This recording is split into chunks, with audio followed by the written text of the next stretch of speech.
চট্টগ্রামের গুরুত্বপূর্ণ মাঝিরঘাট প্রধান সড়কটি দীর্ঘদিনের বেহাল দশা কাটিয়ে অবশেষে উন্নয়নের আলোর মুখ দেখতে যাচ্ছে। সম্প্রতি সড়কটির সংস্কার কাজ শুরু হয়েছে, যা এলাকাবাসীর মধ্যে স্বস্তি ফিরিয়েছে।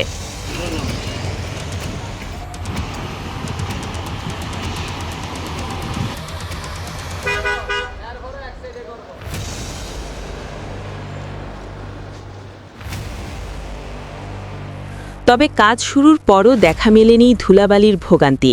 সড়ক জুড়ে অতিরিক্ত ধুলাবালির কারণে চলাচলে চরম দুর্ভোগ পোহাতে হচ্ছে সাধারণ মানুষকে।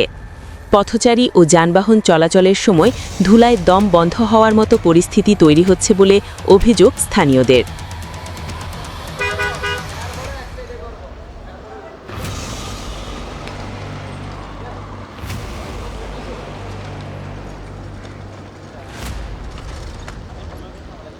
বিশেষ করে সড়কের পাশে থাকা ব্যবসায়ীরা পড়েছেন বড় ক্ষতির মুখে।